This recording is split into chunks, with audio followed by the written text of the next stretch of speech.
শিক্ষা প্রতিষ্ঠানে অত্যাচারের মুখোমুখি হলে গলা ছেড়ে প্রতিবাদ করো।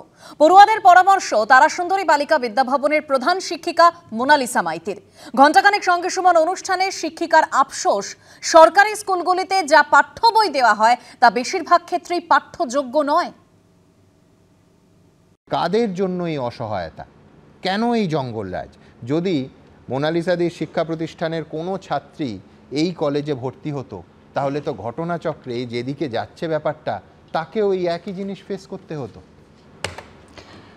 সুমনবাবু, আপনার প্রশ্নের উত্তর আমি সরাসরি দেব। যদি আমার কোনো বাচ্চা, আমার বাচ্চা বলতে আমি শুধু আমার স্কুলের বাচ্চাদের কথা বলছি না, যারাই এই ধরনের ঘটনার সম্মুখীন হচ্ছ তারা নিজের গলাটা ছাড়ো। ধর্ষণ সম্পর্কে মানে ধর্ষিতা সম্পর্কে আমাদের যে সামাজিক ট্যাবু রয়েছে সেটাকে ভেঙে বেরিয়ে এসো, এটা আমার প্রথম কথা। এর মধ্যে পুড়ে মরছে কারা? মেধা। আজকে যখন স্কুল কলেজগুলোতে শিক্ষার নামে শিক্ষা ব্যবস্থাটাকেই পুরো একেবারে শিরদাঁড়া ভেঙে দেওয়া হয়েছে। আমি স্কুলের ক্ষেত্রে আপনাকে বলছি, এখানে রীতিমতো আমি একেবারে নিজ দায়িত্ব নিয়ে বলছি, যে বইগুলো আমাদের দেওয়া হয় সেই বইগুলো পাঠযোগ্য নয়। লাইব্রেরিগুলো, পাড়ার লাইব্রেরিগুলো, আমি স্কুল লাইব্রেরি বাদ দিলাম, পাড়ার লাইব্রেরিগুলোকে বন্ধ করে দেওয়া হয়েছে, বিজ্ঞান চর্চার কেন্দ্রগুলোকে বন্ধ করে দেওয়া হয়েছে।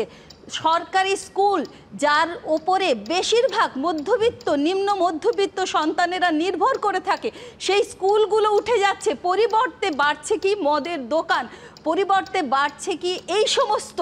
তাহলে বাচ্চারা কোত্থেকে শিখবে? কার কাছ থেকে শিখবে? মনে রাখবেন, একটা সুনিতা উইলিয়ামস যখন ওই মহাকাশে যায় না, তখন আমরা যারা পিছিয়ে রয়েছি তাদের প্রত্যেকের হয়ে তিনি ইতিহাসটা রচনা করেন। ঠিক তেমনিভাবে যখন শিক্ষা কেন্দ্রে এই ধরনের ঘটনা ঘটে তখন আমরা কিন্তু আমাদের সমস্ত আধুনিকতা থেকে পিছিয়ে আসি শত শত আলোকবর্ষ দূরে। কিন্তু আপনারা রাজনীতির লোকজনরা এগুলো বুঝতেই পারেন না, অনুভবই করতে চান না।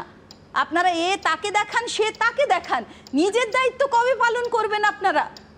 কেন বাচ্চারা যথাযথ উপযুক্ত কাজ পাবে না? কেন যৌবন ওই ফুটপাতে বসে থাকবে, রকে বসে? কেন তারা আগামীকাল কি খাবো ভাবছে? আজকে আপনি শিক্ষকদের দেখুন। আরও একটা কথা, আমাদের স্কুলগুলোতে আমরা এটা বলে বলে ফেড আপ হয়ে গেছি যে আমাদের স্কুলগুলোতে 16+ বাচ্চাদের হাতে ট্যাব তুলে দেওয়া হয়। কি কারণে? না ওরা শিখবে, কিন্তু তার নিয়ন্ত্রণ কিছু করা হয় কি? সেখানে এমন কিছু অ্যাপস দেওয়া হয় যার ফলে বাচ্চারা শুধুমাত্র পড়াশুনোর কথাই শিখবে। আসলে এগুলো একটা সুড়সুড়ি যৌনতা তাদেরকে ফ্রি দেওয়া হয়।